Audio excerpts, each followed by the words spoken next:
Assalamualaikum warahmatullahi wabarakatuh.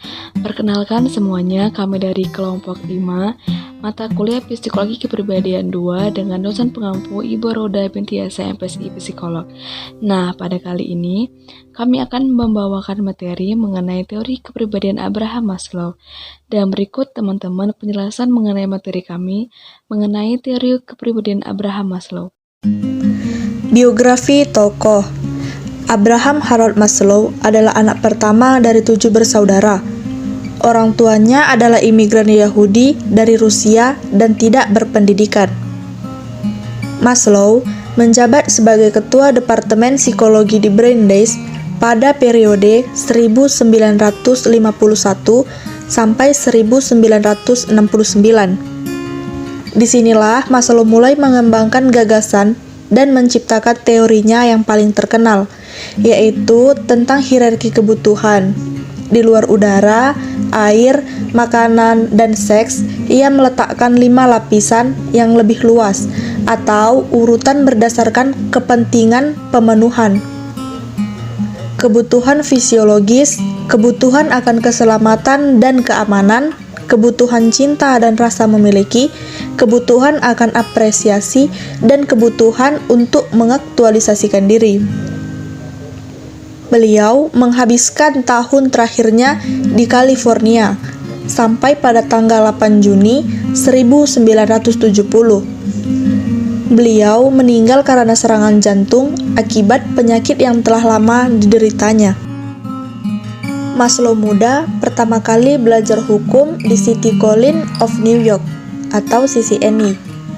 Tetapi setelah 3 semester ia pindah ke Cornell dan kemudian kembali ke CCNY dengan gelar BA.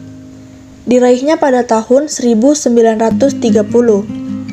Sedangkan gelar MI menyusul pada tahun 1931 dan gelar PhD pada tahun 1934. Semuanya beliau dapat di bidang psikologi dari The University of Wisconsin. Setahun setelah lulus program doktor, beliau kembali ke New York untuk bekerja dengan Elton Dick di Columbia, di mana Maslow mulai tertarik untuk meneliti tentang seksualitas manusia. Dinamika kepribadian.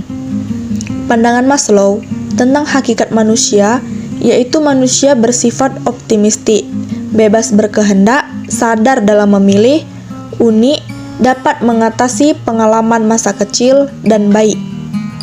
Menurut dia, kepribadian itu dipengaruhi oleh hereditas dan lingkungan. Dalam kaitannya dengan peran lingkungan, khususnya di sekolah, dalam mengembangkan self-actualization, Maslow mengemukakan beberapa upaya yang sebaiknya membantu siswa menemukan identitas atau jati dirinya sendiri. Yang diantaranya adalah: yang pertama, membantu siswa untuk mengeksplorasi pekerjaan. Yang kedua, membantu siswa untuk memahami keterbatasan atau nasib dirinya. Yang ketiga, membantu siswa untuk memperoleh pemahaman tentang nilai-nilai.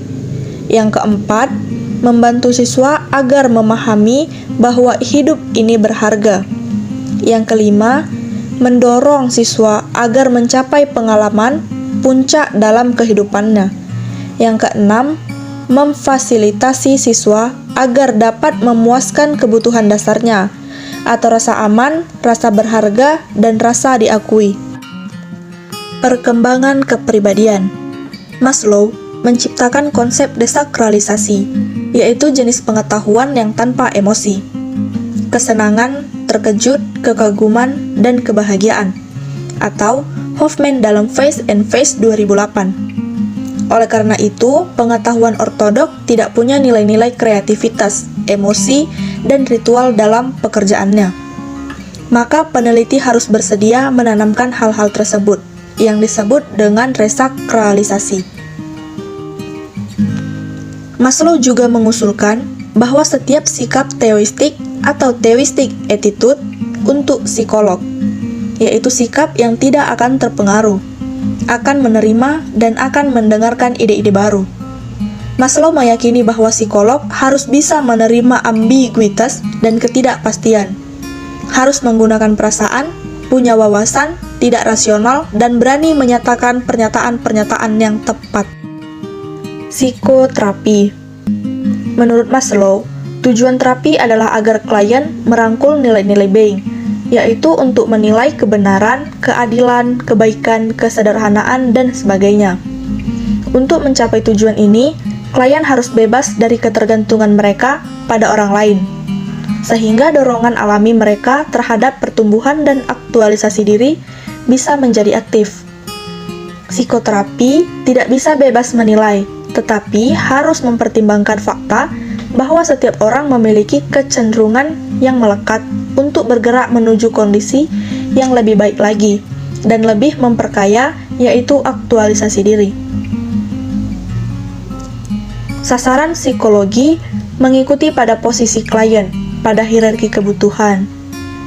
Karena kebutuhan fisiologis dan keselamatan lebih unggul, orang yang beroperasi pada level ini biasanya tidak termotivasi untuk mencari psikoterapi.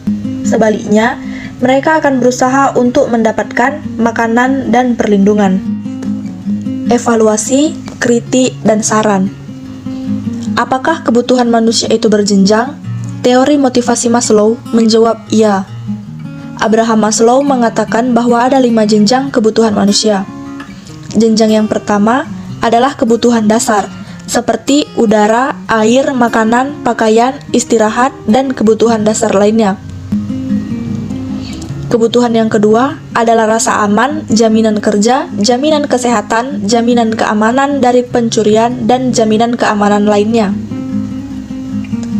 Jenjang yang ketiga adalah cinta atau kasih, yaitu rasa dicintai dan dimiliki oleh keluarga. Jenjang yang keempat adalah esteem, yaitu harga diri, rasa percaya diri, penghargaan dari orang lain atas prestasi yang dicapai. Jenjang yang kelima adalah aktualisasi diri, yaitu kondisi di mana orang bisa berkreasi, memecahkan masalah, menerima fakta apa adanya, dan menerima kondisi orang lain. Namun demikian, ada kelemahan pada teori motivasi Maslow. Pengertian tentang kebutuhan yang berjenjang tidak tepat. Kebutuhan manusia tidak perlu dikategorikan kelima jenjang kebutuhan tersebut. Demikianlah penjelasan mengenai materi kami. Sekian dan terima kasih. Wassalamualaikum warahmatullahi wabarakatuh.